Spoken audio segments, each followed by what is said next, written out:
In the last episode itself, I had mentioned that the afternoon program for that very special day, the golden jubilee of the annunciation of the Avatar, the day when the Lord made the announcement that he is no longer part of just a small family, and that he now the whole universe is his family. When he came out of the shackles of the small little family to embrace the whole world as his family, that day in the evening the program was announced to start at 4:30. By 3 o'clock there was a huge rush of devotees all waiting to get into the Sai Kulwant hall, and it was almost a stampede like situation. Everyone was very keen to be as close as possible,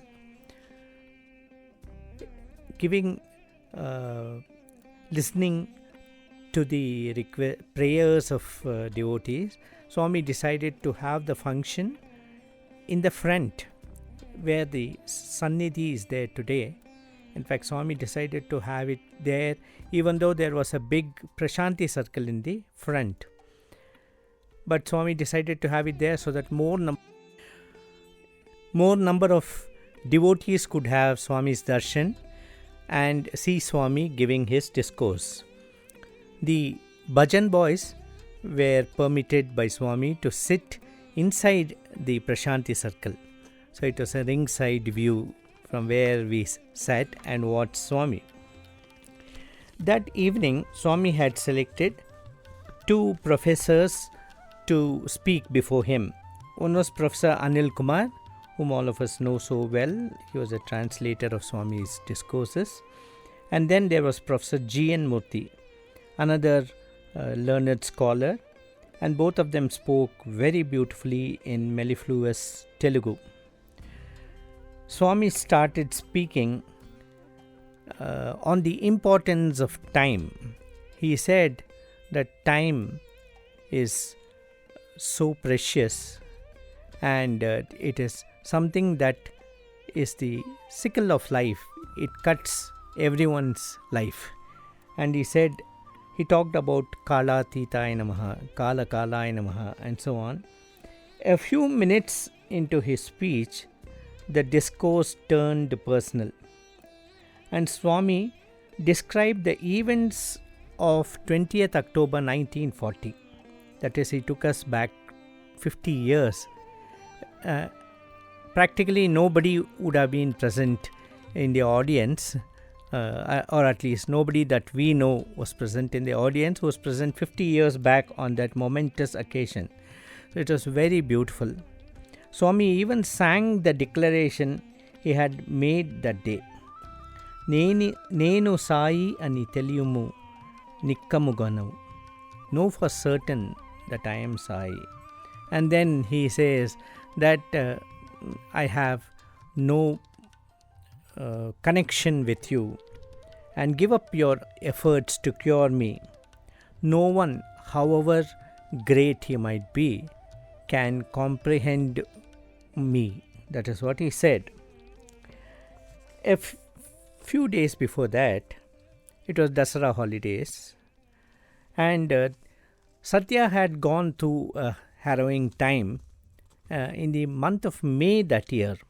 I remember Swami mentioning one day that the summer courses normally start on the 19th of May, and Swami said this was the time that I was taken to Brahmanapalli, and the head was shaved off and 3 X marks were put and all that. The exorcist had tried his treatment on the tender little boy, and Swami said how he had borne through all that. This was, of course, in a different occasion that Swami mentioned. Coming back to the speech, Swami said the Dasara holidays were there, and the municipal chairman by name Ramaraju of the Ballari municipality came to Seshamaraju and requested that Raju, as he was called, be allowed to spend the Dasra holidays in his house in Bellary. In fact, he said that Swami had appeared in his dream and told him to come to this place. He also invited Seshamaraju to accompany Swami. So the small party, the group of people, went to Bellary. From there, the municipal chairman took the group to Hampi. I also went with them, Swami says, but declined to even enter the Virupaksha temple. As they might force me, I excused myself that I had an upset stomach, so I don't want to come in. And the municipal chairman pleaded, but seeing my determination not to go in, gave up. Swami had said that nobody, however great he might be, will be able to pressurize me. This is what he had declared a week later. About 60 people were in the group, Swami says. They all entered the temple. And when the Mangala Arati was being waved, they saw Raju standing straight, accepting their prayers. He was no longer with the people who were praying. He was the target of their prayers. He was the goal of their prayers. He was the one who was accepting their prayers. Seshamaraju thought that I had somehow sneaked my way in without anyone noticing it. Actually, what happened when Swami insisted on staying outside, Seshamaraju said, okay, at least take care of this luggage and don't move from here. And so he now got very annoyed with Sathya. He thought that somehow he had left the luggage and sneaked in without anybody noticing and entered the sanctum sanctorum. How sinful and wrong it is to do something like this, he thought. And so he came out to check and found that Sathya was still standing outside. So he sent someone to check inside. And he stood there watching. Sathya was still there. That person came back and said, Sathya is seen inside also. And then Swami said he made his wife watch and he went inside and checked. And multiple times this went on. And the Swami said that day all those who had come were convinced that Sathya was present inside and outside. And then it was time for them to leave. And as they were about to leave, municipal chairman had got a shirt stitched and a half knicker also. Now he felt this was not enough. He must give Swami something which would stand out. And therefore he he got a collar pin made in gold. This collar pin, the gold collar pin, was very famous those days among the rich. Those who were rich and wanted to kind of show off that they were rich would wear this collar pin.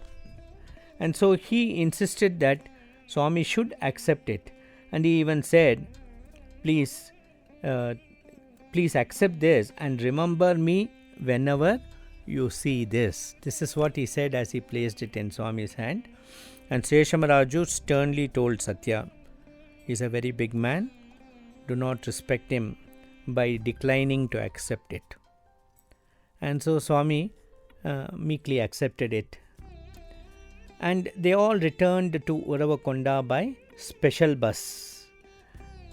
And actually, the party returned and Swami went directly to Manchiraju Tammiraju's house. This was the teacher who had made him write a play for the school, and that play was Cheppinattu Chestara, as we all know. This teacher,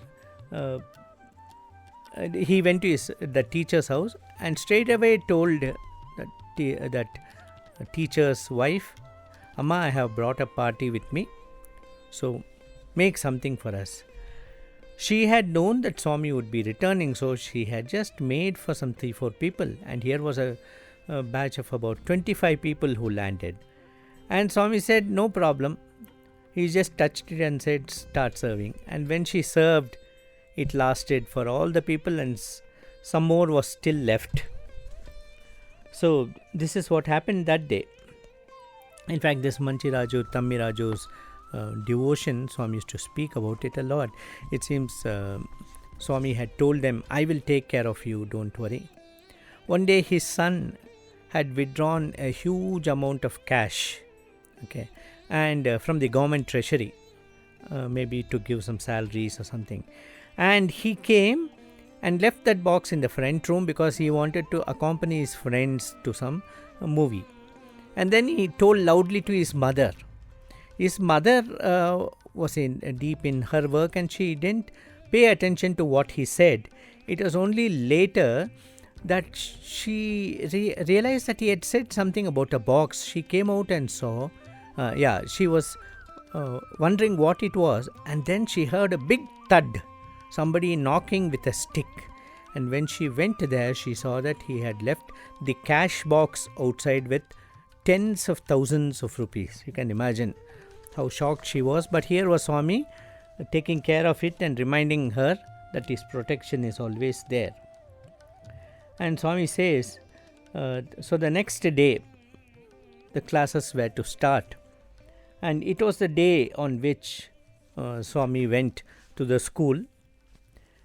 And on the way, Mr. Anjanelu, the excise inspector, accompanied Swami. He was very fond of Swami, but on that particular day, something attracted him to Swami. There was an aura around Swami's head. And as Swami went to the school, he also accompanied Swami. A few minutes later, Swami started searching for the collar pin. And while he was searching for the collar pin, the other classmates also started searching.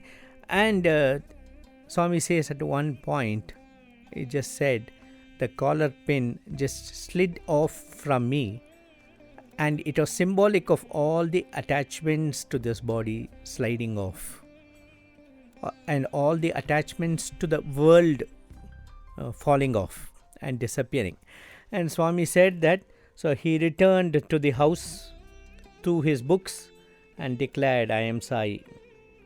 I am no longer bound by physical ties to you, and none can stop me now.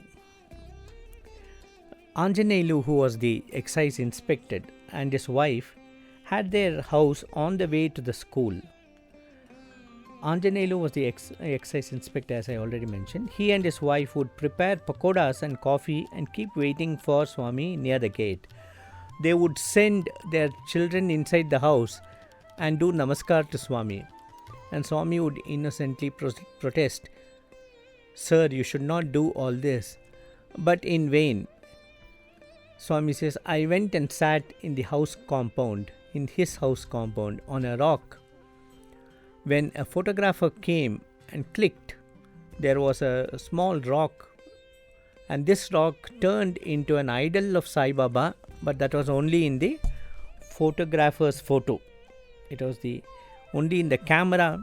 In the camera, when the photographer saw, it was still a stone. But when the print came, everyone saw that it was a Shirdi Sai Baba. Swami said, that day I lost the collar pin given to me by Ramaraju. This was symbolic of my giving up worldly attachment. And Swami says, when he was in the school, there was a principal by name Lakshmipati. He would send for Swami every day. As he arrived at his office, he would bolt the door, make Swami sit on his chair and press his feet. Swami would protest, feigning innocence.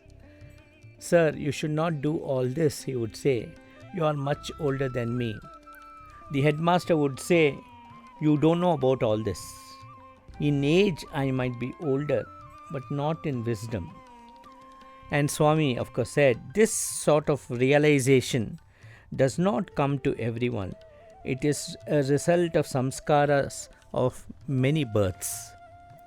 And that is how the teacher used to treat Swami. We'll continue this in the next session.